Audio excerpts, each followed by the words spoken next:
సివాయిస్ news కి స్వాగతం. దెందులూరులో చింతమనేని అధ్యక్షతన టీడీపీ నియోజకవర్గ సమన్వయ కమిటీ భేటీ ముఖ్య అతిథులుగా హాజరైన పార్టీ జిల్లా అధ్యక్షులు గన్ని వీరాంజనేయులు, నియోజకవర్గ పరిశీలకులు చెన్నుపాటి గాంధీ. సమావేశంలో పాల్గొన్న మండల పార్టీ అధ్యక్షులు, సమన్వయ కమిటీ సభ్యులు. సమన్వయ కమిటీ కామెంట్స్. దెందులూరులో టీడీపీ జనసేన కూటమిని మరింత బలోపేతం చేసే దిశగా సమన్వయ కమిటీ సమావేశం జరిగింది. తెలుగుదేశం పార్టీ అంటే క్రమశిక్షణకు మారుపేరు. పార్టీ లైన్ దాటితే ఎవరినైనా అధిష్టానం ఉపేక్షించదు.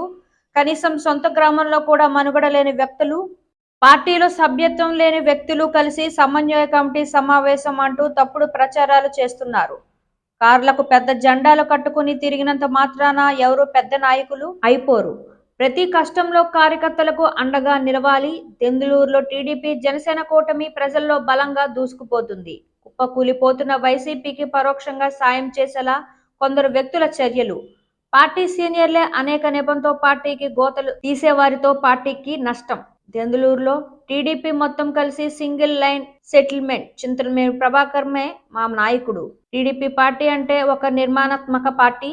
సభ్యత్వం లేని వాళ్ళు వచ్చి అవాకులు చవాకులు మాట్లాడితే ఉపేక్షించం. పార్టీ వ్యతిరేక కార్యకలాపాలకు పాల్పడిన సదరు వ్యక్తులపై క్రమశిక్షణ చర్యలు కోరుతూ 26 మంది సభ్యుల సమన్వయ కమిటీ తీర్మానం. గత 5 ఏళ్లుగా నియోజకవర్గంలో అనేక పార్టీ కార్యక్రమాలు విజయవంతంగా నిర్వహించి అధికార పార్టీ పెట్టిన ఎన్నో తప్పుడు కేసులు సైతం ధైర్యంగా ఎదుర్కొని నిలిచి దెందులూరు నియోజకవర్గంలో ప్రతి కార్యకర్తకు అండగా నేనుంటాను అంటూ భరోసా ఇచ్చిన ఏకైక నాయకుడు చింతమనేని ప్రభాకర్. గన్ని వీరాంజనేయులు ఏలూరు జిల్లా పార్టీ అధ్యక్షులు. పార్టీ వ్యతిరేక కార్యకలాపాలకు పాల్పడితే టీడీపీ అధిష్టానం ఉపేక్షించదు. దెందులూరు సమన్వయ కమిటీ తీర్మానాన్ని పార్టీ అధిష్టానానికి అందించి తగిన క్రమశిక్షణ చర్యలు తీసుకునేలా చర్యలు చేపడతాం. చెన్నుపాటి గాంధీ, దెందులూరు నియోజకవర్గ పరిశీలకులు. రాష్ట్ర వ్యాప్తంగా తెలుగుదేశం పార్టీ గాలి బలంగా వీస్తుంది. రాబోయే ఎన్నికల్లో చంద్రబాబు గారు ముఖ్యమంత్రి కావడం, దెందులూరు నియోజకవర్గంలో చింతమనేని ప్రభాకర్ మరోసారి ఎమ్మెల్యేగా గెలవడం ఖాయం.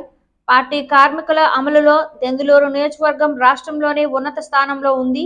పార్టీ వ్యతిరేక కార్యకలాపాలకు పాల్పడితే వారిపై సీరియస్ చర్యలు ఉంటాయి.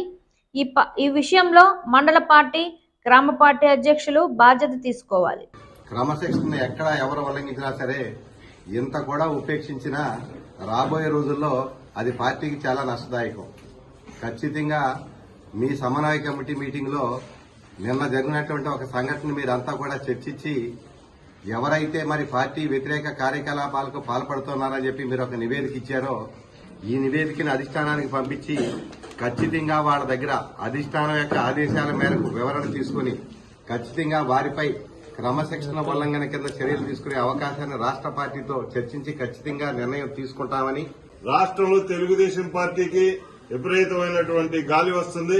చంద్రబాబు నాయుడు గారు మళ్లా ముఖ్యమంత్రి అవుతారు. అక్కడ ఉన్నటువంటి మండల పార్టీ అధ్యక్షులు, గ్రామ పార్టీ అధ్యక్షుల మీద కూడా బాధ్యత ఉంటుంది కనుక మీరందరూ సమన్వయంతో పనిచేసి ఎవరేం చెప్పినా సరే ఈ నియోజకవర్గంలో మళ్లా ప్రభాకర్ గారు ఎమ్మెల్యే గారు అవడం గ్యారంటీ. ఈ నియోజకవర్గం నగరీకం ఖాయం. ఎవరేం చేసుకున్నా సరే చెప్పండి మీరు కూడా. ఈ వార్తలు ఇంతటితో సమాప్తం. నమస్కారం.